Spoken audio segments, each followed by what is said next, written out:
चक्षुरुन्मिलितं येन तस्मै श्रीगुरवे नमः। नमो विष्णुपादाय राधिकायै प्रियात्मने श्रीमद्भक्तिवेदान्त नारायण गोस्वामिनिति नामिने। श्रीकृष्ण लीला कथने सुदक्षं औदार्य माधुर्य गुणैशयुक्तं वरं वरेण्यं पुरुषं महान्तं श्रीनारायणं त्वं शिरसा नमामि। त्रिदण्डिनां भक्तशिरोमणिं च श्रीकृष्णपादाब्जधृतये हृदि चैतन्यलीलामृतसारसारं नारायणं त्वं सततं प्रपद्ये। वाञ्छाकल्पतरुभ्यश्च कृपा सिन्धुभ्य एव च पतितानां पावनेभ्यो वैष्णवेभ्यो नमो नमः। नमो महावदन्याय कृष्णप्रेमप्रदायते कृष्णाय कृष्णचैतन्याय नाम्ने गौरत्विषे नमः। हे कृष्ण करुणा सिंधु दीनबंधु जगतपते गोपेश गोपिका कांत राधा कांत नमस्तुते। श्याम सुंदर शिखंड शेखर स्मेरहास मुरली मनोहर राधिका रसिक मां कृपा निधे स्वप्रिया चरण किंकरीं कुरु। तप्त कांचन गौरांगी श्री राधे वृंदावनेश्वरी वृषभानुसुते देवी प्रणमामि हरिप्रिये। तवैवास्मि न जीवामि त्वया विना इति विज्ञाय राधे तन्नय माम चरनन्तिके। भक्त्या विहीनापराधलक्षै क्षिप्ताश्च कामादितरङ्गमध्यै कृपामयि त्वं शरणं प्रपन्ना वृन्दे नमस्ते चरणारविन्दम्। जय श्री कृष्ण चैतन्य प्रभु नित्यानंद श्री अद्वैत गदाधर शिवासादि गौर भक्त वृंद। हरे कृष्णा कृष्ण कृष्णा हरे हरे हरे राम राम राम हरे हरे। सर्वप्रथम मैं अपने गुरुपाद पद्म नित्य लीला प्रविष्ट ओम विष्णुपाद अष्टोत्तर शत श्री श्रीमद् भक्ति वेदांत नारायण गोस्वामी महाराज जी के श्री चरण कमलों में कोटि शत साष्टांग दंडवत प्रणाम ज्ञापन करता हूँ। तत्पश्चात सच्चिदानंद ठाकुर श्री भक्ति विनोद जी के श्री चरणों में कोटि कोटि दंडवत प्रणाम। हमारे सभी रूपानुगा गुरु वर्गों के श्री चरणों में कोटि कोटि दंडवत प्रणाम और सभी भक्तों को मेरा यथा योग्य प्रणाम। गुरु गौरांग की अहेतु की कृपा से हमने जैव धर्म का 7वां अध्याय जिसका शीर्षक था नित्य धर्म और संसार उसको पूर्ण किया। अब आज से हम 8वां अध्याय प्रारंभ करेंगे। 7वें अध्याय का यदि आपका किसी का कोई प्रश्न है तो आप लोग प्लीज पूछिएगा और थोड़ी देर में एक छोटा सा क्विज भी करेंगे अपनी 7वें अध्याय में क्या क्या सिद्धांत समझे थे उसकी रिवीजन के लिए। लेकिन पहले थोड़ा सा 8वां अध्याय प्रारंभ करते हैं। तो 8वें अध्याय का शीर्षक है नित्य धर्म और व्यवहार। अब देखो ये बहुत ही इम्पोर्टेंट सब्जेक्ट है समझने के लिए। इस जगत में रहते हुए हम वैष्णव धर्म का अर्थात नित्य धर्म का जब पालन करते हैं तो किस प्रकार से संसार के लोगों के साथ व्यवहार होता है भक्तों का, इस विषय में ठाकुर भक्ति विनोद इस अध्याय में बहुत सुंदर रूप से चर्चा कर रहे हैं। तो यहाँ पे गोद्रुम के जो वैष्णव गण हैं, प्रेमहंस दास बाबा जी, वैष्णव दास जी, अनंत दास जी, ये लोग सबके सब एक दिन गौरा ह्रद के दक्षिण पूर्वी किनारे बनवासी वैष्णवों के कुंज में प्रसाद सेवन के उपरांत एकत्रित हुए। तो आप यदि जाएं गोद्रुम का दक्षिण पूर्व अर्थात साउथ ईस्टर्न जो है हिस्सा, वहां पे एक गौराह गौराह ह्रद कहते हैं, जिसको गौर ह्रद भी कहते हैं। तो गौर अर्थात चैतन्य महाप्रभु, और ह्रद का अर्थ होता है तालाब अथवा सरोवर। हम्म। तो यहाँ बहुत सुंदर कथा है। श्रीमन महाप्रभु जब उनकी प्रकट लीला चल रही थी, तो एक समय वे अपने परिकरों के साथ और कुछ गैयाओं के साथ वे इसी सरोवर पर आए। तो वहां पर जब उनकी गायें जल पीना चाहती थीं, तो पास में ही कुछ गोप आदि थे। उन्होंने आकर के कहा कि यहाँ पे गायें जल नहीं पिएं, क्योंकि यहाँ का जल विषैला है। क्यों विषैला है? क्योंकि इस सरोवर में एक मगर रहता है, मगरमच्छ, क्रोकोडाइल, और उसके रहने के कारण इस सरोवर का जल बहुत विषैला है। यदि ये पिएंगी तो मर जाएंगी। तो ये सुनकर के महाप्रभु ने बहुत सुंदर जोर से संकीर्तन प्रारंभ करा अपने परिकरों के साथ। ऐसा सुंदर नृत्य और इतना मधुर कीर्तन कि उससे आकर्षित होकर के वे जो मगर था, वे तालाब से निकल के बाहर आया और धीरे धीरे रेंगता हुआ महाप्रभु के चरणों के समीप पहुंचा, और जाकर के उनके चरणों पे प्रणाम करा, उनके चरणों को छुआ। और जैसे ही महाप्रभु के चरणों का स्पर्श हुआ, तुरंत ही वे बहुत दिव्य देव पुत्र के रूप में, देव शिशु बालक के रूप में वे प्रकट हो गया। और महाप्रभु को प्रणाम करके फिर वे स्वर्गलोक की ओर चला गया। तो ये देव शिशु कौन था और क्यों वो मगर के रूप में यहाँ था? तो उससे पहले का संवाद है कि एक समय पे ऋषि दुर्वासा, वे काम्यवन जो ब्रजमंडल में है वहां पे विश्राम कर रहे थे, शांति पूर्वक लेटे विश्राम कर रहे हैं। तो ये देव शिशु उस समय वहां पे पहुंचा और उनको देख करके बहुत ही आश्चर्यचकित हुआ, क्योंकि वो महर्षि थे, लंबी लंबी उनकी जटाएं, और खेल खेल में उसने व्यंग पूर्वक आकर के उनकी जटाओं को, कुछ जटाओं को काट डाला। ये देख करके जब महर्षि उठे, उनको बहुत ही क्रोध आया और इस शिशु को उन्होंने कर्स करा, श्राप दिया कि तुम देवपुत्र होने के लायक नहीं हो। तुम 4 युगों तक मगरमच्छ बन करके इस संसार में क्लेश दुख पाओगे। अब जब उसको ये श्राप मिला, तो वे महर्षि के चरणों में नतमस्तक होकर के प्रार्थना करने लगा कि मुझे क्षमा करें।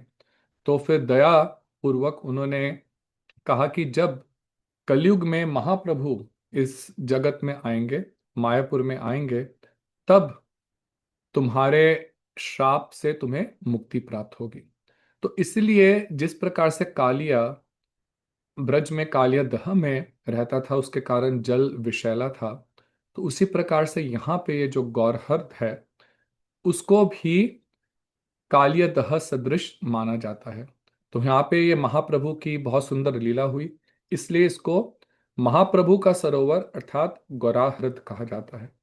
तो उसके दक्षिण पूर्वी किनारे में कुछ भक्त लोग वहां पे, कुंज थे, तो कई वैष्णव गण वहां पे निवास करते थे।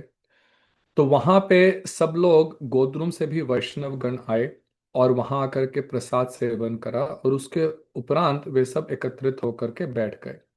तब जो लाहड़ी महाशय थे, उन्होंने बहुत सुंदर एक भक्ति पूर्वक उन पद सुनाकर वैष्णव के हृदय को ब्रज भाव से ओत प्रोत कर दिया। तो आप लोगों को स्मरण होगा कि 2 अध्याय पूर्व हमने पढ़ा था लाहड़ी महाशय का प्रसंग। तो वे भी जब वैष्णवों के संग में आकर के पूर्ण रूपेण वैष्णव हो गए, बहुत सुंदर वे पद लिखते थे, गायन करते थे, और उनके लिखित पदों को सभी वैष्णव बैठ कर के भाव पूर्वक उनका कीर्तन करते थे। अब जब कीर्तन समाप्त हुआ, तो वैष्णव जन गौर लीला और कृष्ण लीला की एकता पर विचार करने लगे। देखो, जब भी वैष्णव धम जन एकत्रित होते हैं, तो उनके वार्तालाप का, उनकी कन्वर्सेशन का विषय क्या होता है? उनका विषय होता है भगवत चर्चा।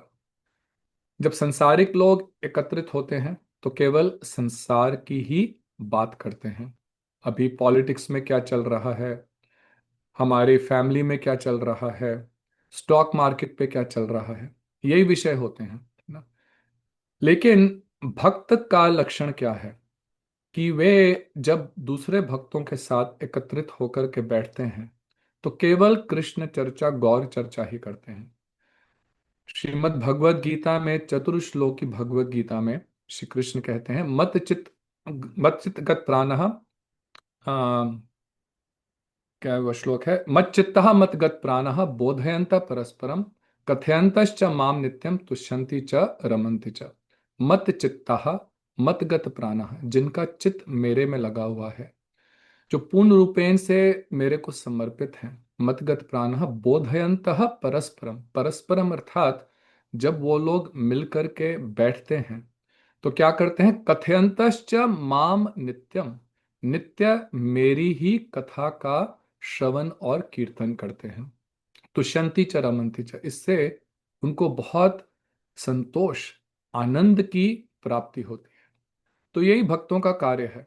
श्री रूप गोस्वामी उपदेशामृत में भी कहते हैं, षड विद प्रीति लक्षणम, की भक्तों के बीच में जो प्रीति है उसका एक लक्षण बताते हैं, पृच्छति गुह्यम आख्याति पृच्छति, कि जो गुह्य, ये कई गूढ़ तत्व हैं, सिद्धांत हैं, इनके विषय में एक दूसरे से प्रश्न करते हैं और एक दूसरे से चर्चा करते हैं। आख्याति पृच्छति, उसका वर्णन करते हैं, और कोई प्रश्न करता है, कोई उसका उत्तर देता है।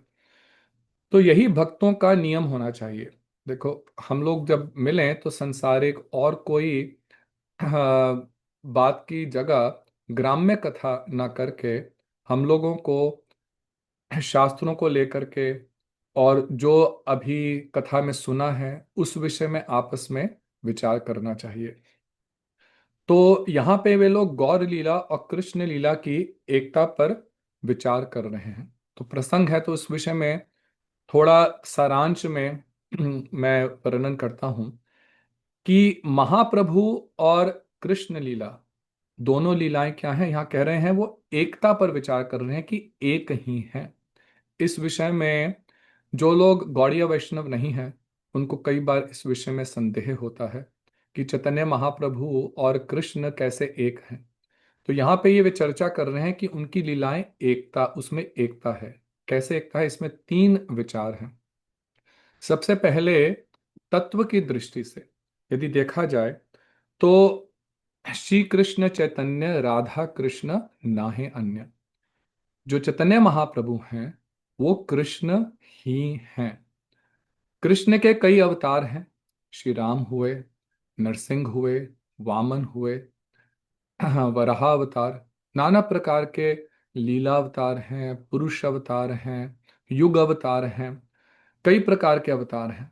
तो ये सब कृष्ण से अभिन्न तो हैं पर पूर्ण कृष्ण नहीं है, स्वयं कृष्ण नहीं है। कृष्ण तत्व है लेकिन कृष्ण नहीं है पूर्ण रूपे। लेकिन महाप्रभु जो हैं वो स्वयं कृष्ण ही हैं। तो इस बात को समझना कि वे स्वयं कृष्ण ही हैं, इसलिए उनसे पूर्ण रूपेण अभिन्न है। तो तत्व की दृष्टि से वो कह रहे हैं राधा, श्री कृष्ण चैतन्य राधा कृष्ण ना ही अन्य, राधा कृष्ण का जो मिलित रूप है वे श्रीमन महाप्रभु हैं। चैतन्य चरितामृत के प्रारंभ में ही मंगलाचरण में श्री स्वरूप दामोदर गोस्वामी का एक बहुत सुंदर वहां पे श्लोक है, आदि लीला के पहले अध्याय का 5वां, राधा कृष्ण प्रणय विकृति ह्लादनी शक्ति अस्मात्, कि राधा कृष्ण की जो प्रणय है वो प्रेम के लिए, कृष्ण तो एक है, परम तत्व एक है, लेकिन रस विलास के लिए, प्रणय के लिए वही कृष्ण दो हो जाते हैं, राधा और कृष्ण हो जाते हैं। दोनों में कोई भी अंतर नहीं है, केवल लीला रस के लिए वही कृष्ण दो हो गए, राधा और कृष्ण। और वही राधा कृष्ण वो कह रहे हैं चैतन्य आख्यम प्रकटम अधुना। अब जो है वही राधा कृष्ण मिल करके एक हो गए महाप्रभु के रूप में। कैसे? राधा भाव द्युति सुवलितम नौमी कृष्ण स्वरूपम, कि कृष्ण राधा जी की द्युति अर्थात उनका अंग का जो प्रकाश है, जो स्वर्णिम उनका अंग रूप है, तो अंग की कांति, द्युति अर्थात अंग की कांति, और साथ ही साथ उनका भाव, ये दोनों लेकर के कृष्ण ने अपने को ढक लिया उनके कांति से, उनकी अंग कांति से और उनके भाव से। तो वही कृष्ण चैतन्य महाप्रभु के रूप में इस जगत में आए। तो उन महाप्रभु को मैं प्रणाम करता हूं। तो ये तो तत्व की दृष्टि से महाप्रभु कृष्ण से अभिन्न है। फिर एक और इसमें सुंदर विचार है कि जो परम तत्व है, जो परम भगवान हैं, उनके दो विशेष गुण हैं। एक उनका विशेष गुण है माधुर्य, और दूसरा उनका विशेष गुण है औदार्य। औदार्य अर्थात दया। जो उनका माधुर्य गुण है वो पूर्ण रूपेण प्रकाशित होता है उनके कृष्ण, अपना जो उनका स्वरूप है, उनका मूल स्वरूप है, उसमें उनका यह प्रकाशित होता है। तो ब्रज में जो कृष्ण है, ब्रजेंद्र नंदन कृष्ण, इसीलिए उनको मूल कृष्ण वही हैं। अब बाकी जो है उन्हीं के प्रकाश हैं, द्वारका में है, वे मथुरा में हैं, वही अलग अलग रूप में राम नृसिंह इन सब में प्रकाशित होते हैं। तो माधुर्य में थोड़ी थोड़ी कमी हो जाती है, लेकिन ब्रजेंद्र नंदन कृष्ण जो हैं वो पूर्ण कृष्ण हैं। वहां पे उनके माधुर्य का संपूर्ण समुचित प्रकाश है। नाना प्रकार के भक्तों में दास्य वात्सल्य में, सख्य में, और विशेष करके माधुर्य में, परक या भाव में। लेकिन वहां पे कुछ सीमा है, सबको वहां पर प्रवेश नहीं है। तो माधुर्य तो है, और कृष्ण का ऐश्वर्य पूर्ण रूपेण माधुर्य से ढका हुआ है, लेकिन वहां पर सबको प्रवेश नहीं है। तो अब कृष्ण का एक गुण क्या है? औदार्य, दया। कि ये जो माधुर्य है, यह जो प्रेम है, जगत के जीवों को सभी को प्राप्त हो। तो वही कृष्ण महाप्रभु के रूप में स्वयं कृष्ण राधा जी की कांति और भाव लेकर के वो औदार्य के का पूर्ण रूपेण से प्रकाश करते हुए नवद्वीप धाम में लीला करते हैं। और वहां पर संकीर्तन के माध्यम से, संकीर्तन के माध्यम से वही प्रेम जो ब्रज प्रेम है, उन्होंने बिना किसी के वर्ण, जाति, अमीर गरीब किसी भी चीज का नहीं करते हुए ध्यान, सबको इस प्रेम धन करवाया, सबको ये प्रेम धन दिया। यहां तक कि जो दूसरे जीव जंतु हैं उनको भी महाप्रभु ने यह प्रेम प्रदान करा। तो ये एक कृष्ण जो है उनमें माधुर्य और औदार्य, महाप्रभु में ऐसा औदार्य किसी और में नहीं देखा जाता। भगवान राम ने भी कृपा करी, लेकिन वहां पे भी उन्होंने सबको इस प्रकार से प्रेम नहीं दिया। और किसी अवतार में तो केवल असुर को आकर के मारा, आकर के किसी को भी इस प्रकार से प्रेम नहीं बांटा। तो इसलिए वो जो परम तत्व है उसकी ये जो दो मूल गुण हैं, माधुर्य और औदार्य, ये कृष्ण और महाप्रभु में प्रकाशित होते हैं। इसलिए भी महाप्रभु कृष्ण से अभिन्न है। और तीसरा विचार है कि उनका धाम और उनके परिकर। तो जो नवद्वीप धाम है वो गुप्त वृंदावन है, वृंदावन से अभिन्न है। आप जब नवद्वीप परिक्रमा पे जाएंगे तो वहां पे सभी ब्रज के स्थान है, सभी वो वन है, महावन है, काम्य वन है, बहुला वन है, सभी वन है वहां पर, जो जो द्वीप हैं। और उसी प्रकार से सभी वहां पे लीलाएं भी हैं, राधा कुंड भी है, श्याम कुंड भी है, गिरिराज भी है। यहाँ पे हमने कालिया दह के विषय में देखा। तो सभी ब्रज के स्थान नवद्वीप में भी हैं, इसलिए वे गुप्त वृंदावन है। और जो कृष्ण के परिकर हैं वे सभी गौर लीला में भी आए। ललिता जी स्वरूप दामोदर हैं, स्वयं राधा जी गदाधर पंडित के रूप में आई, और बलदेव जी नित्यानंद प्रभु के रूप में। रूप रति मंजरी, रूप मंजरी है रूप गोस्वामी, रति मंजरी है रघुनाथ दास गोस्वामी। इसी प्रकार से सब जो कृष्ण लीला के उनके परिकर हैं, राधा कृष्ण के परिकर हैं ब्रज के, वे सब गौर लीला में भी हैं। गौर गणोदेश दीपिका एक बहुत सुंदर ग्रंथ है। जैसे इंग्लिश में होता है ना, हुज हु बुक होती है, जिसमें जो मुख्य फेमस लोग होते हैं उनके विषय में बताया जाता है, तो उसी प्रकार से हमारे गौड़िया परंपरा की जो हुज हु बुक है, उसका नाम है गौड़ गणोदेश दीपिका। तो उसमें इस सब का बहुत सुंदर रूप से वर्णन है। तो अब देखो, ये जो हम लोगों ने थोड़ा संक्षेप में विचार करा, ये सब वैष्णव लोग बैठ करके इसी तत्व का, कि कैसे गौर लीला और कृष्ण लीला है, उसमें सुंदर सुंदर वे भावों का प्रचार वर्णन कर रहे हैं, आपस में आदान प्रदान कर रहे हैं, और गौर लीला और कृष्ण लीला को श्रवण करके सब भाव विभोर हो रहे हैं। अब उनकी एक कथा चल रही थी, तो उस समय बड़गाछी से कुछ वैष्णव लोग उपस्थित हुए। तो एक और ब्रज गौर मंडल में एक स्थान है जिसका नाम है बड़गाछी। ये क्यों फेमस है? क्योंकि एक महाप्रभु के, नित्यानंद प्रभु के एक परिकर जिनका नाम था होड़ कृष्णदास, वे इसी स्थान से थे। और होड़ कृष्णदास जी का वर्णन आदि लीला के 11वें अध्याय में इनका वर्णन है। 11वें अध्याय में नित्यानंद प्रभु की शाखा जो है वो वट वृक्ष के समान है, उनकी कई शाखाएं हैं, उनका वर्णन है। तो उसमें 36वीं शाखा के रूप में वर्णन है होड़ कृष्णदास का। वे बहुत ही धनी परिवार से थे।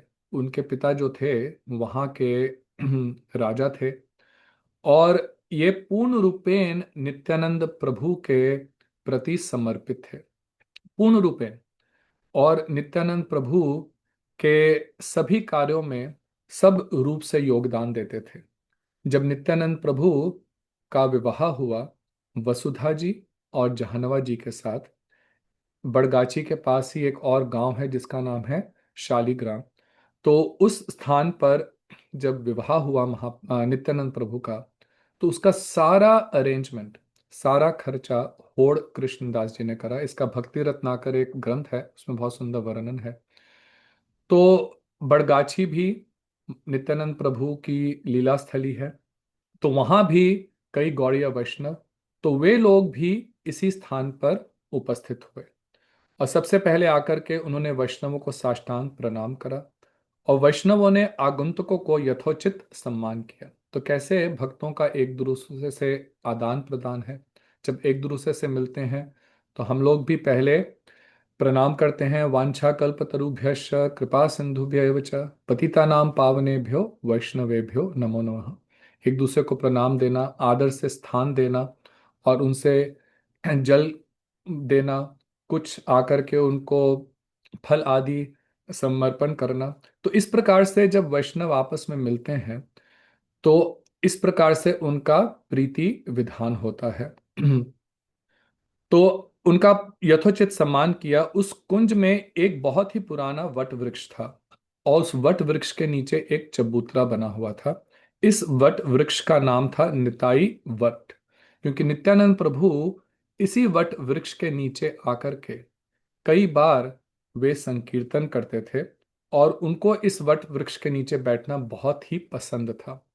तो देखो, पहले भी गांव में कई वट वृक्ष होते थे, बड़े बड़े वृक्ष होते थे, और जो चौपाल होती थी उस वृक्ष के नीचे ये चबूतरा बना होता था।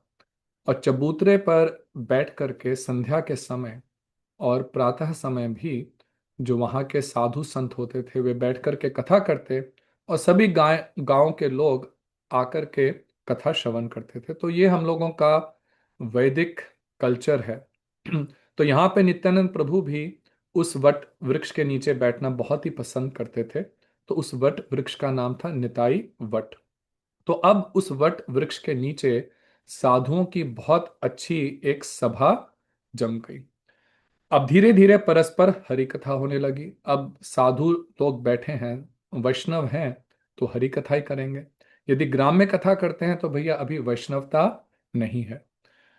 तो इसी बीच बड़गाछी के एक नव आगंतुक अर्थात एक नए जिज्ञासु युवक नम्रता पूर्वक बोल उठे, मैं कुछ पूछना चाहता हूं, आप लोग उसका यथोचित उत्तर देकर मुझे अनुग्रहित करें। तो ये अभी वैष्णवों से इनका संपर्क हुआ था। तो उन्होंने उनके अंदर कई प्रकार के प्रश्न थे, और उस संदेह को मिटाने के लिए उन्होंने सोचा कि इससे बड़ा अच्छा अवसर और क्या हो सकता है कि कई वैष्णव लोग बैठे हैं, इनसे मैं प्रश्न करता हूं। तो ये भी हम लोगों को जब भी वैष्णवों का संग मिले तो उसका हमें पूर्ण रूपेण लाभ उठाना चाहिए। और लाभ उठाने का क्या सबसे बड़ा तरीका है? एक उनकी सेवा, और दूसरा उनसे परिप्रश्न, उनसे प्रश्न करना चाहिए यदि कोई प्रश्न हो। और उस विषय में हमें कोई शाइनेस नहीं होनी चाहिए। कई बार हम लोग भय के कारण प्रश्न नहीं पूछते, लेकिन प्रश्न मन में होता है, लेकिन पूछते नहीं, वो क्या सोचेंगे। ऐसा कभी भी हमारे हृदय में भय नहीं होना चाहिए। क्योंकि वास्तव में मैंने गुरुदेव को भी देखा, सब वैष्णवों को देखा कि जब उनसे कोई प्रश्न पूछता था, साधारण प्रश्न हो अथवा गूढ़ प्रश्न हो, वे बहुत प्रसन्न होते थे। क्योंकि जब कोई प्रश्न करता है तो इसका अर्थ है कि वो उस तत्व को, उस विषय को अच्छी तरह से समझना चाहता है। और गुरुजन, वैष्णव जन तो इसीलिए सारे जगत में भ्रमण करते हैं कि इस सिद्धांत को सुंदर रूप से वे सभी को समझा सकें। तो जब इस विषय में कोई प्रश्न करते हैं तो वैष्णव गण, गुरुजन बहुत प्रसन्न होते हैं। तो उन्होंने उस समय का लाभ उठा करके प्रश्न किया कि मैं एक प्रश्न करना चाहता हूं। तो अब ये जो कुंज था जहाँ पे सभी वैष्णव गण एकत्रित हुए थे, वहां पे एक हरिदास बाबा जी रहते थे। वहां रह करके भजन करते थे, उनका ये कुंज था। और उनकी आयु करीब 100 वर्ष की हो गई थी। और ये जो बाबा जी थे, उन्होंने नित्यानंद प्रभु को देखा था, उनके दर्शन करे थे। तो इसलिए ये जो सारी जैव धर्म की कथा है, ये नित्यानंद प्रभु के जाने के कुछ वर्षों बाद की है। महाप्रभु से 50-60 वर्ष आप समझ लेंगे, क्योंकि इनकी आयु स्वयं 100 वर्ष की थी। और इन्होंने स्वयं नित्यानंद प्रभु के दर्शन किए थे, उसी वट वृक्ष के नीचे बैठे नित्यानंद प्रभु को देखा था। तो उनकी स्वयं की ऐसी हार्दिक इच्छा थी कि उनका निर्याण उसी वट वृक्ष के नीचे हो। तो उनकी अपनी इच्छा थी कि जब मैं इस शरीर से प्राण छोड़ूं तो इसी वट वृक्ष के नीचे नित्यानंद प्रभु का स्मरण करते हुए अपने प्राण छोड़ूं। तो देखो, यदि ऐसा हम लोगों का भाव हो, कृष्ण हमारी हर इच्छा को पूरी करते हैं, है ना। अकामः सर्व कामः मोक्ष काम उदारधि तीव्रेन भक्ति योगेन यजेत पुरुषः परम। कि जब हमारी संसारिक कामनाओं को पूरी करते हैं, तो यदि हम भगवान से इस प्रकार की कामना करें कि जब हम इस शरीर को त्यागें तो हमारे वैष्णवों के बीच में हो, हरि नाम का श्रवण कर रहे हो, हरि नाम मुख में हो, और ब्रज में या गौर मंडल में हो, तो यदि ऐसा कोई वास्तव में हृदय से तीव्र इच्छा रखता है तो क्यों नहीं कृष्ण उसको पूर्ण करेंगे। तो इनकी भी ऐसी ही इच्छा थी कि जब मैं अपना शरीर त्यागूं तो इसी वट वृक्ष के नीचे त्यागूं। तो उस युवक की बात सुनकर के परमहंस, जहां परमहंस बाबा जी थे, तो हरिदास बाबा जी ने कहा कि देखो, जहां परमहंस दास बाबा जी हों और उनकी सभा बैठी हो, तो वहां तुम्हें अपने प्रश्नों के उत्तर के लिए तनिक भी आशंका नहीं होनी चाहिए। अर्थात तुम्हारा जो प्रश्न है, तुम्हें अवश्य ही उसका उत्तर प्राप्त होगा। तो अब ये जो युवक था, उसने बड़े ही नम्र शब्दों में जिज्ञासा की और बहुत सुंदर प्रश्न करा कि वैष्णव धर्म नित्य धर्म है। जो लोग इस धर्म का आश्रय लेते हैं, उनका अन्य लोगों के साथ कैसा व्यवहार होना उचित है। देखो, दोबारा प्रश्न को सुनेंगे, बहुत ही सुंदर प्रश्न है। उन्होंने कहा कि जो लोग वैष्णव धर्म का आश्रय लेते हैं, जिन्होंने वैष्णव दीक्षा ली, इस मार्ग में प्रवेश करा, उनका व्यवहार दूसरे लोगों से, जो जगत के लोग हैं, उनका साथ व्यवहार कैसा होना उचित है, किस प्रकार से व्यवहार करना चाहिए। तो इस प्रश्न का उत्तर बहुत डिटेल में वे देंगे। और उससे पहले हम लोग एक क्योंकि हम लोगों ने 7वां अध्याय समाप्त किया था, तो उसके विषय में एक छोटा सा क्विज है। सरल प्रश्न है, आप लोग सब प्रयत्न करें। इसमें 6 के करीब प्रश्न हैं, 7 प्रश्न हैं। आप अपने स्क्रीन पे ये क्विज होगा, इन प्रश्नों का उत्तर देने का प्रयत्न करें, फिर हम उनकी चर्चा करेंगे। और इस प्रकार से जो 7वां चैप्टर है उसका थोड़ा सा हम लोगों का रिवीजन हो जाएगा, क्योंकि जो हम लोगों ने पहले पढ़ा है उसको भूलना नहीं है।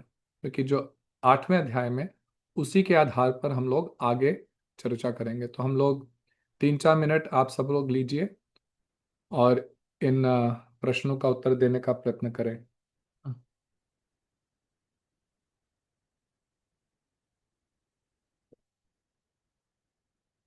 और यदि आपको स्क्रीन पे नहीं नजर आ रहे, तो अगर आप लोग मोबाइल से देख रहे हैं तो कई बार साइड पे एक दूसरा स्क्रीन पॉपअप होता है, तो उस पे भी आप ये प्रश्नों को देख सकते हैं।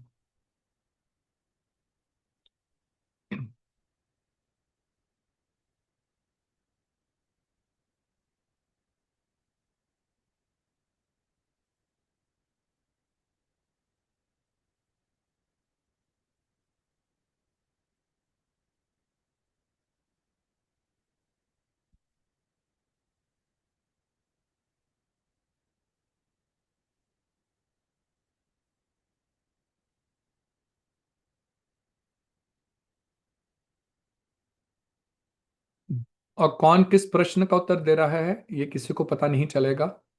तो इसलिए आप इस विषय में नहीं सोचें कि प्रश्न का उत्तर गलत हो जाएगा, लेकिन सभी लोग प्रयत्न करें। जो सुना है समझा है उसके आधार पे इन प्रश्नों का उत्तर देंगे।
तो 2 मिनट और लेते हैं अभी। 6 भक्तों ने अभी तक उत्तर दिए हैं।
चलिए हम लोग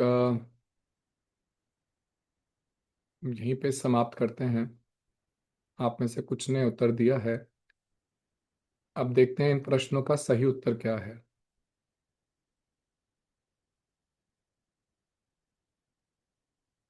ओके।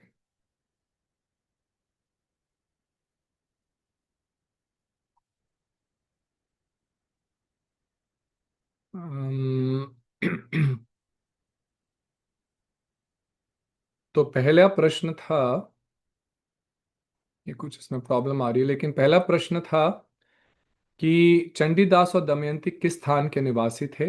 वे लोग सप्तग्राम से थे। तो नवद्वीप में आए दर्शन करने के लिए, लेकिन वे लोग सप्तग्राम के निवासी थे।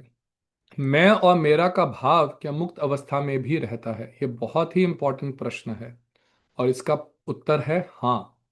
मैं और मेरा का भाव जब हम स्वरूप ज्ञान प्राप्त करके वस्तु सिद्धि भी प्राप्त कर लेते हैं, भगवत धाम में भी चले जाएंगे, तब भी मैं और मेरा रहेगा, लेकिन वो शुद्ध मैं और शुद्ध मेरा होगा। इसका बहुत सुंदर हम लोगों ने चर्चा 7वें अध्याय में करी थी। मैं अर्थात मैं कृष्ण का नित्य दास हूं, ये भाव रहेगा।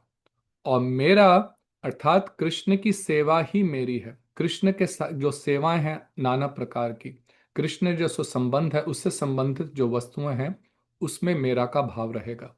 मैं और मेरा का भाव नहीं होना, ये भ्रमवाद है कि हम परमात्मा में मिलकर के एक हो जाएंगे।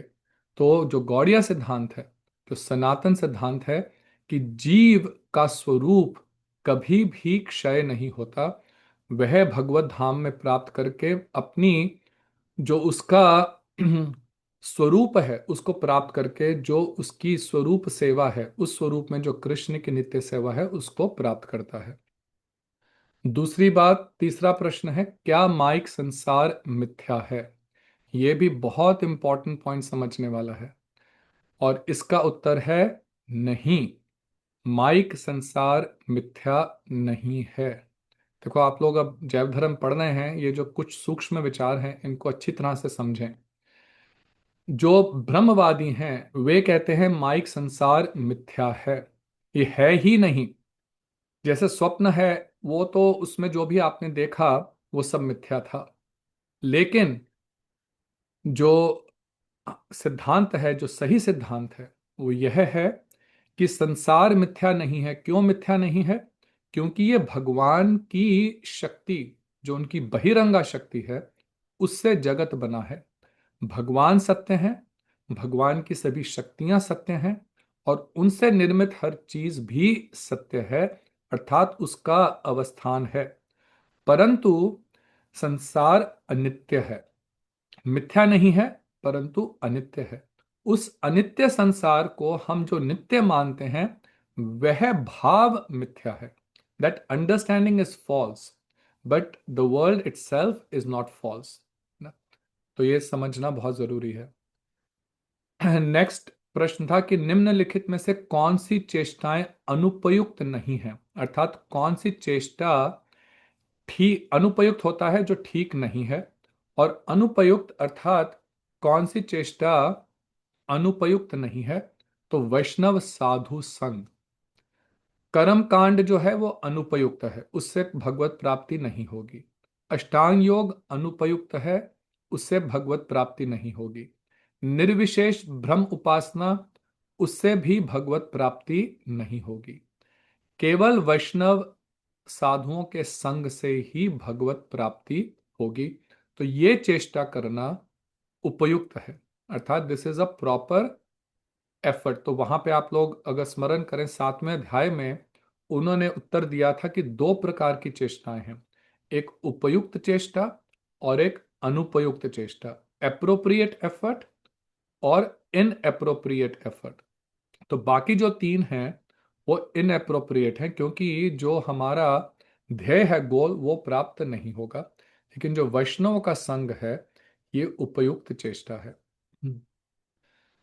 5वें प्रश्न का अधिकतर सभी ने ठीक उत्तर दिया। सारे कर्मों का संबंध कृष्ण के साथ जोड़ देने से उनका दोष नहीं रहता। और यही भक्ति कृष्ण भावना अमृत है कि जो भी कर रहे हैं उसको कृष्ण से संबंधित करके करें। अब छठा प्रश्न था, निम्नलिखित में से कौन सा लक्षण गृह त्यागी भक्त का नहीं है। अर्थात इनमें से जो लक्षण है ये गृह त्यागी भक्त के हैं, लेकिन ऐसा कौन सा लक्षण है जो गृह त्यागी भक्त का नहीं है। तो बहि अर्थ व्यवहार को तुच्छ समझना, अर्थात पैसे के साथ बहुत ज्यादा लेन देन, ये जिन लोगों ने संसार त्याग दिया है उनको इस चीज को तुच्छ समझना चाहिए। तो ये उनका लक्षण लक्षण है। और लक्षण क्या नहीं है, बहिर्मुख लोगों का संग करना। तो जो संसार को त्यागा है, जिन्होंने वैष्णव धर्म में प्रवेश करा है, वो बहिर्मुख लोगों का, अर्थात जो संसारिक लोग हैं, जो भक्ति के प्रति जिनका रुझान नहीं है, भक्ति के प्रति जिनकी श्रद्धा नहीं है, उन लोगों के साथ संग नहीं करना चाहिए। तो ये छठे प्रश्न का उत्तर है बहिर्मुख लोगों का संग करना। अब सातवां प्रश्न है कि इनमें से कौन सा अवगुण भक्ति मार्ग में सबसे अधिक खतरनाक है। इसमें भी लगता है सब कंफ्यूज हो गए। अब ये भी हम लोगों ने बहुत डिटेल में सातवें अध्याय में पढ़ा था, और वहां पे हम लोगों ने चर्चा करी थी कि देखो, काम, क्रोध, लोभ, इन सब का हम लोग भक्ति में प्रयोग भी हो सकता है, लेकिन कपटता जो है ये भक्ति के लिए सबसे अधिक खतरनाक है। तो कपटता को श्री भक्तिविनोद ठाकुर जी ने समझाया था कि बाहर बाह्य रूप से तो आप दिखा रहे हैं कि मैं भक्त हूं, और अंदर से सब प्रकार के कामुकताएं हैं। तो ये जो कपटता है ये भक्ति के लिए बहुत ही खतरनाक है। तो देखो, आप लोगों से पूर्ण मेरा ये निवेदन है कि इन अध्यायों को पढ़ने का प्रयत्न करें। और ये कुछ साधारण प्रश्न थे, एटलीस्ट ये जो बेसिक सिद्धांत हैं, कई इसमें गूढ़ सिद्धांत हैं, लेकिन जो बेसिक पॉइंट्स हैं वो हमें समझना बहुत आवश्यक है। नहीं तो हम लोग आगे के अध्यायों को ठीक रूप से नहीं समझ पाएंगे। तो पुनः यदि किसी का प्रश्न हो किसी भी विषय में, जो अभी तक 7 अध्याय हम लोगों ने समाप्त करे हैं, आप लोग अवश्य पूछेगा। तो अब हम लोग आगे बढ़ते हैं। क्षमा करेंगे, थोड़ा मेरी आवाज आज ठीक नहीं है। तो अब जब ये जब प्रश्न पूछा। हरे कृष्ण प्रभु जी। हाँ जी, अगर ये इंग्लिश में भी हो तो थोड़ा होगा कि वो इंग्लिश का क्लास लेना पड़ेगा।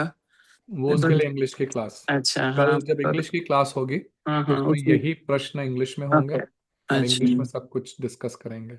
सॉरी, मैं हिंदी बोल सकती हूँ, अच्छे से समझ भी सकती हूँ, लेकिन मैं वो पढ़ के समझ पढ़ नहीं लेंगे, सकती। No That's- problem, no yeah, problem. तो इंग्लिश ठीक है। की क्लास में हम लोग हाँ फिर इंग्लिश में हाँ, करेंगे। ठीक है। धन्यवाद, थैंक यू।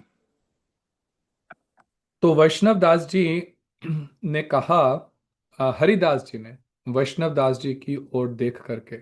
तो वैष्णव दास जी कौन है? पहले अध्याय में एक सन्यासी महाशय थे जो वैष्णवों का संकीर्तन देख करके बहुत आकर्षित हुए, और भ्रमण करते करते करते अंत में नवद्वीप पहुंचे।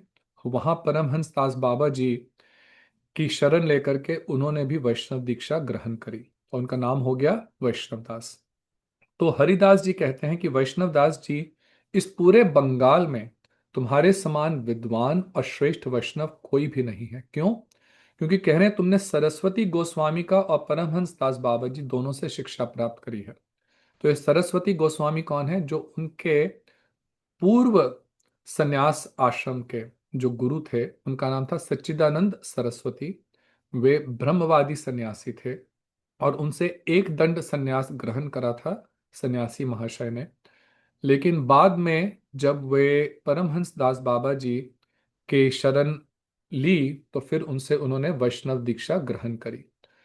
तो इसलिए उनको पूर्ण रूपेण अद्वैत और द्वैतवाद, इन दोनों का अच्छी तरह से वे इन दोनों को समझते थे।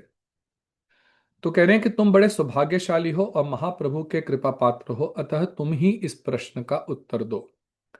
तब वैष्णव दास जी ने बहुत विनम्र होकर के कहा कि हे महात्मन, वो हरिदास जी को प्रणाम करके कह रहे हैं कि आपसे बढ़कर के इस सभा में कौन हो सकता है, क्योंकि आपने तो साक्षात नित्यानंद प्रभु कौन है? स्वयं भगवान बलदेव।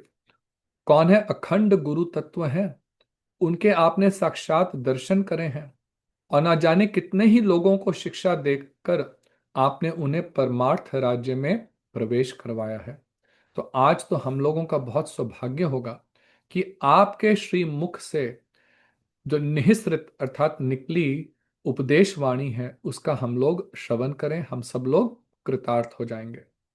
तो इस बात का समर्थन सभी ने कहा, साधु साधु। तो ये भी वैष्णवों की सभा में जब सब किसी चीज किसी प्रस्ताव का समर्थन करते हैं, है ना, तो सब कहते हैं साधु साधु। सबने बोला, सबने इस बात का समर्थन करा।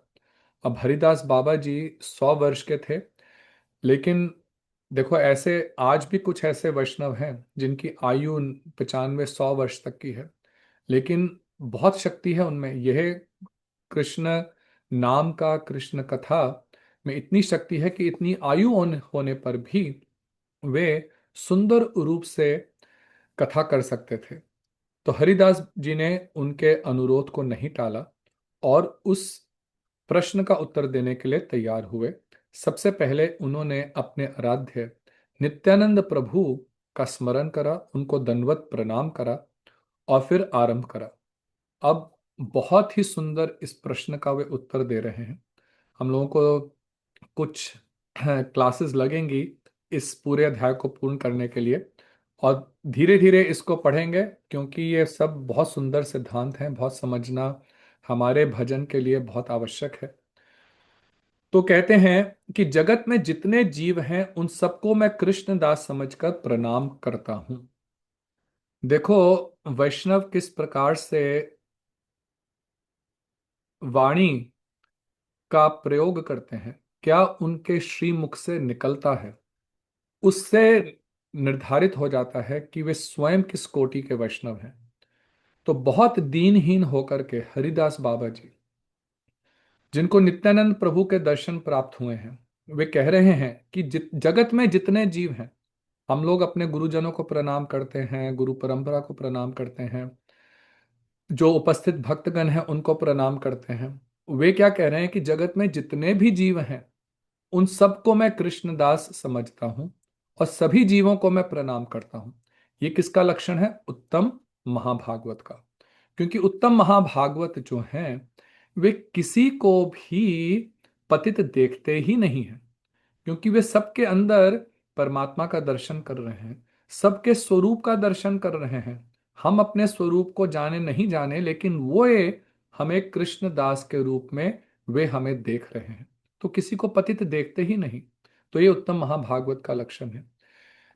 लेकिन वही उत्तम महाभागवत जो है प्रचार करने के लिए, जैसे हमारे गुरुजन हैं, सब उत्तम महाभागवत की श्रेणी में है, राधा कृष्ण के नित्य परिकर हैं, परंतु वे यदि उस स्थिति में रहेंगे तो प्रचार नहीं कर सकते। क्यों? क्योंकि सभी को देख रहे हैं कि सभी कृष्ण के दास हैं, कोई भी पतित नहीं है। तो वे उस स्थिति से वे मध्यम स्थिति पर आकर के फिर वे प्रचार करते हैं। तो अब वे बोलते हैं कि देखो, कोई माने अथवा ना माने, सभी उनके दास हैं। हम लोग नहीं इस बात को मानते। जगत के 99.99999% लोग इस जगत को नहीं, इस तत्व को नहीं मानते कि हम कृष्ण के नित्य दास हैं। लेकिन वो कहते हैं कि देखो, कोई माने अथवा नहीं माने, किसी के मानने अथवा नहीं मानने से सत्य जो है वो असत्य नहीं हो सकता। सत्य तो सत्य ही है ना। अब उसको मानना नहीं मानना ये हमारे पर निर्भर है। और सत्य यही है, जीवेर स्वरूप होए कृष्णेर नित्य दास। जीव मात्र का, केवल हम ही जो हिंदू हैं या जो सनातन धर्मी हैं अथवा जो मनुष्य हैं, वही केवल कृष्णदास नहीं है। जीवेर स्वरूप होए, जीव मात्र ही कृष्ण का दास है।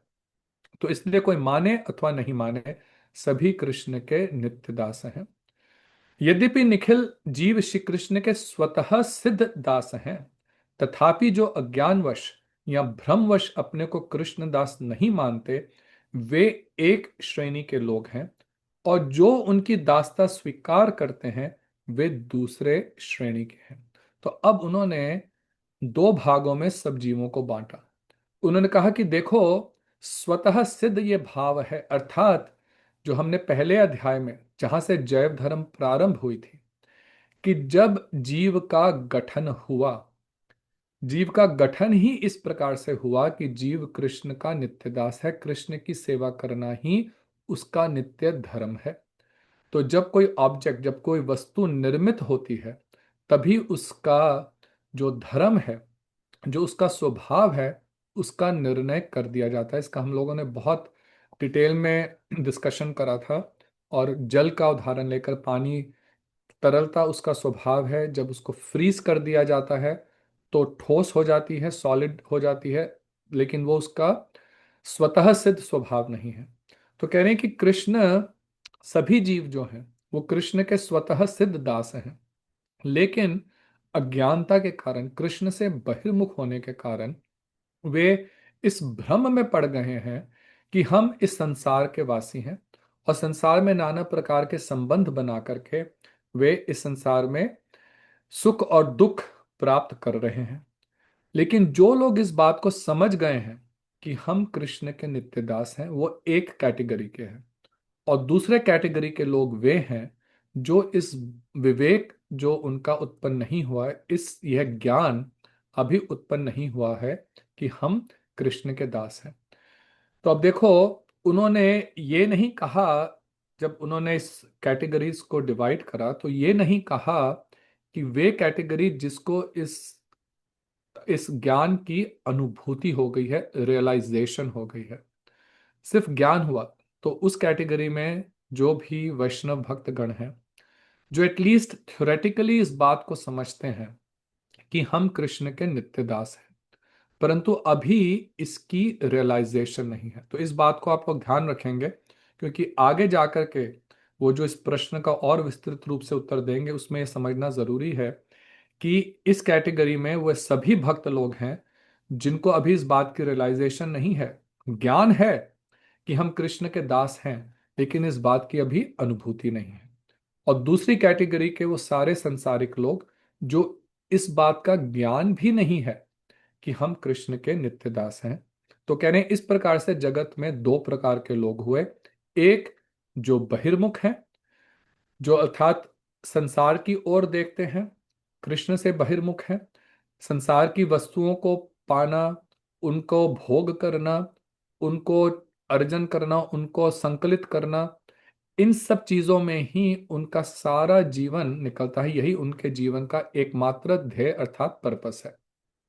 और दूसरे हैं अंतर्मुख, जो बाहर नहीं लेकिन अंदर की ओर अब उनका भाव हो गया है, अंतर्मुखी हो रहे हैं, जो श्रवण कीर्तन स्मरण करते हुए वे अपने स्वरूप को समझने के लिए प्रयत्न कर रहे हैं। वे कह रहे हैं संसार में अधिकतर लोग क्या हैं, कृष्ण बहिर्मुख हैं। हम ऐसा ही देखते हैं, ये लोग धर्म स्वीकार नहीं करते। तो कह रहे हैं ऐसे लोगों के विषय में कुछ कहना अथवा नहीं कहना एक बराबर ही है। उनमें कर्तव्य अकर्तव्य का तनिक भी विवेक नहीं है। क्या खाना है, कैसा व्यवहार करना है, सुबह उठ करके कैसे हम लोगों को कुछ पूजा पाठ करनी है, कैसे शुद्धता से रहना है, किसी भी प्रकार का उनमें विवेक नहीं है। और जैसे जैसे वेस्टर्न कल्चर और बढ़ता जा रहा है, तो जो थोड़ा बहुत कर्तव्य अकर्तव्य की, मतलब कि क्या करना है और क्या नहीं करना, जो थोड़ा बहुत उसका ज्ञान रह गया था, वो भी धीरे धीरे लुप्त हो रहा है। तो इनमें तो क्या करना है क्या नहीं करना, इसका उनमें कोई भी विवेक नहीं है। अब दूसरे प्रकार के व्यक्ति हैं जो धर्म को स्वीकार करते हैं, उनमें कर्तव्य और क्या कर्तव्य नहीं है, इस विषय में उनको विवेक होता है। और उस विवेक को वे हाँ, धर्म के अंग जो हैं इसका वो वर्णन करते हैं। एक मनुस्मृति स्मृति में बहुत सुंदर श्लोक है, एक इसको शेयर करते हैं आपके साथ।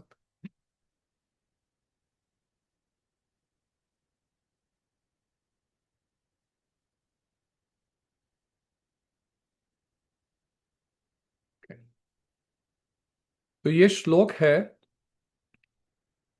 मनुस्मृति में, मनुस्मृति के छठे अध्याय। आप लोग को नजर आ रहा है क्या? ठीक है।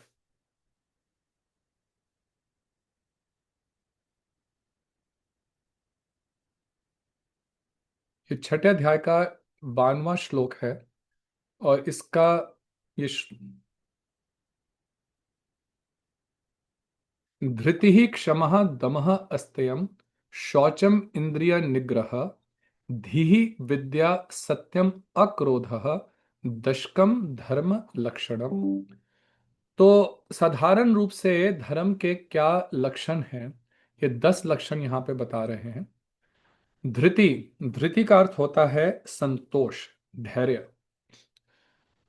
तो जो प्राप्त हुआ है उसमें संतुष्ट रहना। हम संक्षेप में इसका वर्णन करेंगे। क्षमा अर्थात यदि कोई व्यक्ति गलत कार्य करता है और आप में सामर्थ्य है उसको, उसके के द्वारा जो उसने आपका अपकार किया है, आपके प्रति जो गलत किया है, आप में सामर्थ्य है कि आप भी उससे रिवेंज ले सकते हैं, है ना, टिट फॉर टैट कर सकते हैं। लेकिन वो ना करते हुए उसको क्षमा कर देना, ये गुण है। फिर दमह, दमह का अर्थ होता है अपनी इंद्रियों को दमन कर लेना। अर्थात कोई विकार का स्थिति उत्पन्न हो, आपने कोई बहुत ऐसी कोई अश्लील वस्तु देखी जिससे विकार मन में उत्पन्न हो सकता है, लेकिन ऐसा विकार की स्थिति उत्पन्न होने पर भी मन विकृत नहीं होना, इसको कहते हैं दम। अस्तेयम अर्थात चोरी आदि नहीं करना। शौचम का अर्थ होता है शुद्धता से रहना, अंदर की शुद्धता और बाहर की शुद्धता। इंद्रिय निग्रह अर्थात विषयों से इंद्रियों को हटाना। एक है विषय उपस्थित हो पर मन को का विकृत नहीं होना, और दूसरा इंद्रियों से मन को हटाना। और धी का अर्थ होता है शास्त्र आदि का तत्व ज्ञान, गीता भागवत पुराण आदि जो हैं इनका ज्ञान होना। विद्या अर्थात हमारी आत्मविद्या से संबंधित ज्ञान होना। सत्य बोलना।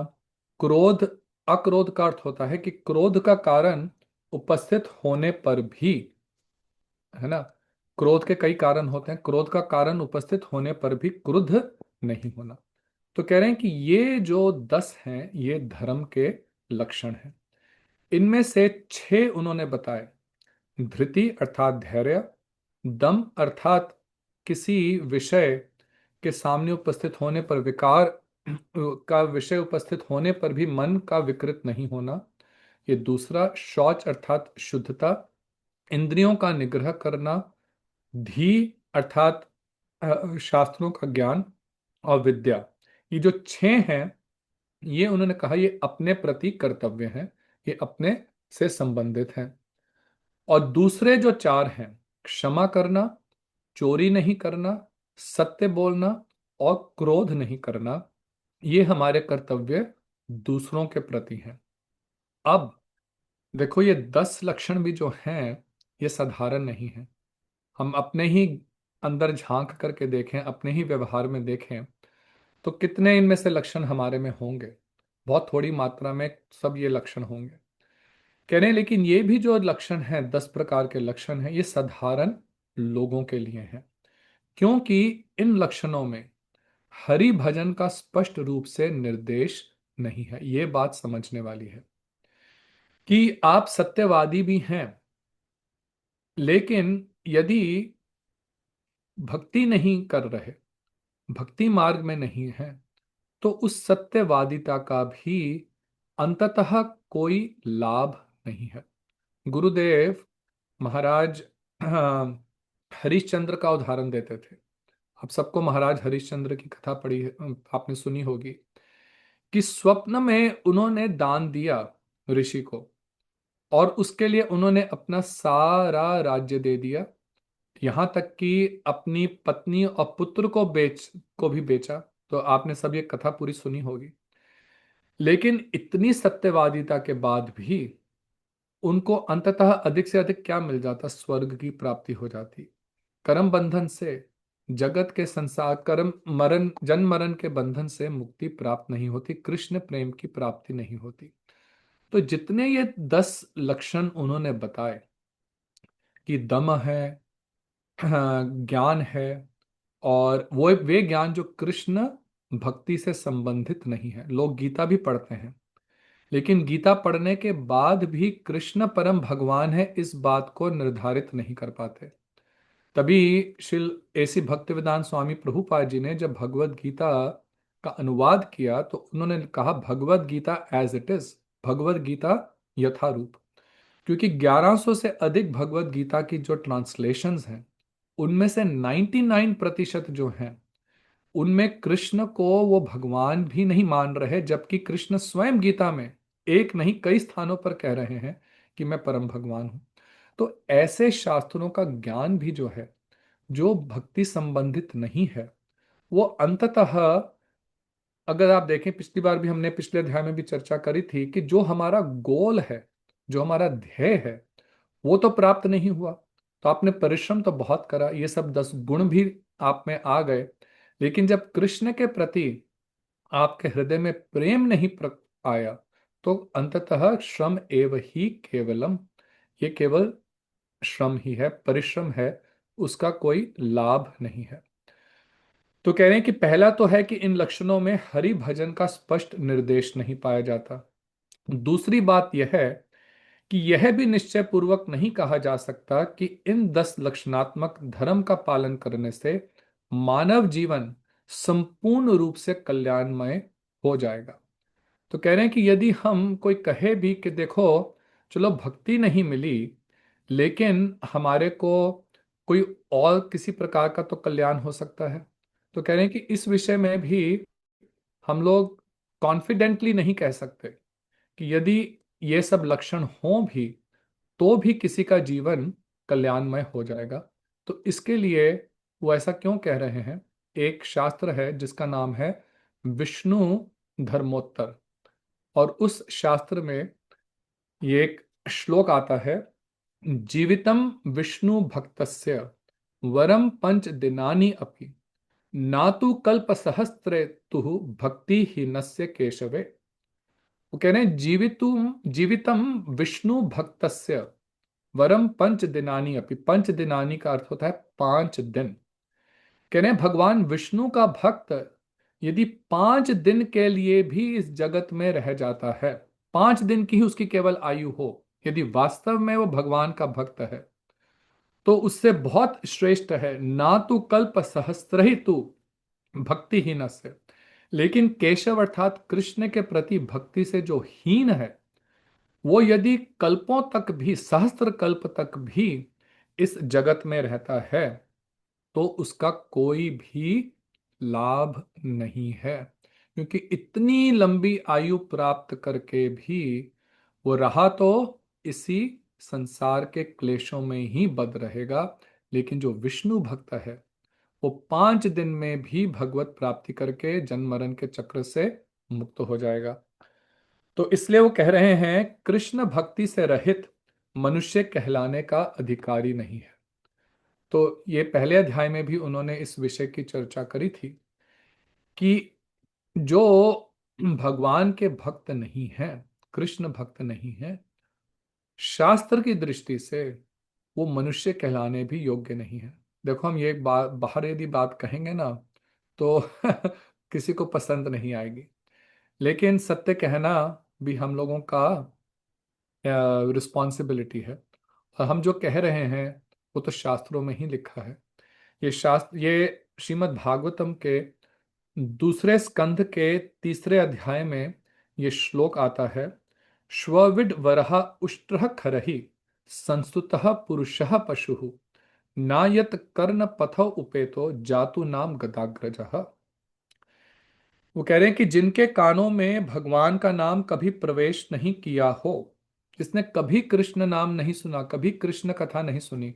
अभी मैं मायामी में था, तो वहां पे हम लोग 4 जुलाई को संकीर्तन करने गए, और संकीर्तन करने गए तो वहां पे बहुत, क्योंकि फीफा का मैच चल रहा था, और 4 जुलाई भी थी, बहुत हजारों में लोग थे। तो भक्त लोग वहां पे सब हम लोग संकीर्तन करने गए, और कई लोग, अधिकतर लोग, बहुत सब जो जा रहे थे, कुछ लोग तो हम मिलके हमारे साथ कीर्तन भी करा, कुछ लोग नृत्य भी करे, कुछ लोग जा रहे थे सुनते हुए चुपचाप जा रहे थे, उनको हम लोग पैम्फलेट्स दे रहे थे। लेकिन एक व्यक्ति को मैंने देखा, वो दूर से आ रहा था, उसने अपने दोनों कान जोर से बंद कर लिए, और हमारे सामने से निकला तब भी कानों को जोर से बंद करते हुए निकला। तो देखो, इससे दुर्भाग्य, अधिकतर तो लोग सुनते हुए कीर्तन जा रहे थे, उनका कुछ तो कल्याण हुआ। लेकिन वो कह रहे हैं कि ऐसे लोग जो इनके कानों में कभी भी कृष्ण नाम या कृष्ण कथा का प्रवेश नहीं हुआ, वह मनुष्य विष्ठाभाजी घृणित सूकर, उसको कह रहे हैं वो सूकर, सुअर होता है ना, उसके जैसा है। संसार रूपी मरुभूमि में विचरणकारी तथा कंटक भोजी ऊंट, और स्त्री पत ताड़ी तथा भोज ढोने वाले गधे से भी गया बीता है। तो किनसे वो कंपैरिजन कर रहे हैं? ऊंट, शूकर और गधे। वो कह रहे हैं इनसे भी गए बीते वो लोग हैं जिन्होंने अपने जीवन में एक बार भी ना तो भगवान का नाम सुना, और ना ही भगवान की कथा को श्रवण करा। तो यहां उपयुक्त प्रकार के लोगों का कर्तव्य अथवा कर्तव्य नहीं पूछा गया। तो सबसे पहले वो प्रश्नकर्ता का जो प्रश्न था, प्रश्न क्या था? उन्होंने प्रश्न करा था कि जिन लोगों ने वैष्णव धर्म में आश्रय लिया है, उनका अन्य लोगों के साथ कैसा व्यवहार होना उचित है। तो कह रहे हैं कि इस प्रश्न में प्रश्नकर्ता का भाव केवल ऐसे लोगों के व्यवहार या कर्तव्य कर्म के निरूपण किए जाने से है जो भगवत भक्ति मार्ग का अवलंबन कर चुके हैं। तो ऐसे लोगों का व्यवहार के विषय में वो प्रश्न कर रहे हैं जिन लोगों ने भक्ति मार्ग में प्रवेश किया है, कृष्ण का भजन कर रहे हैं, धर्म भक्ति मार्ग का आश्रय लिया है।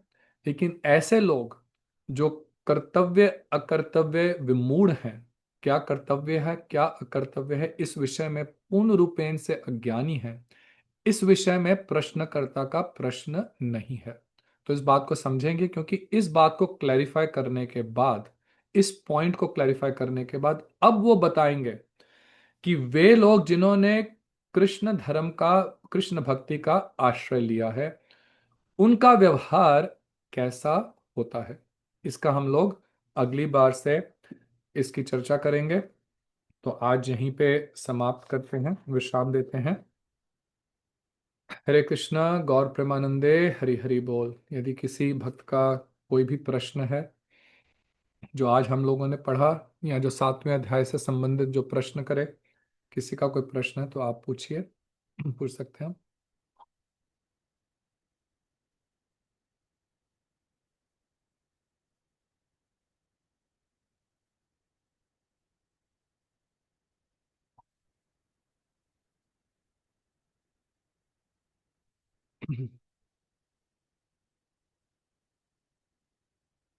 चलिए, यदि किसी का प्रश्न है, आज तो भूमिका थी, तो अगली बार से, और अगली बार का बहुत ही इम्पोर्टेंट क्लास होगी, क्योंकि वहाँ पे वो अलग अलग श्रेणी के भक्तों का वर्णन प्रारंभ करेंगे।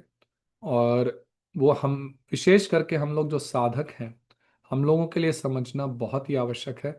तो आप लोग कोशिश करिएगा कि अगली बार की क्लास मिस नहीं करें। तो अगली बार हम वो चर्चा आगे की करेंगे। श्री गुरु गंधर्व का गिरधारी श्री श्री राधा विनोद बिहारी जी की जय, श्री गुरुदेव की जय, श्री श्री राधा गोविंद देव जी की जय। गौर प्रेमानंदे, हरि हरि बोल। जय जय श्री राधे, जय जय श्री राधे, जय जय श्री राधे श्याम। श्री गुरुदेव की जय।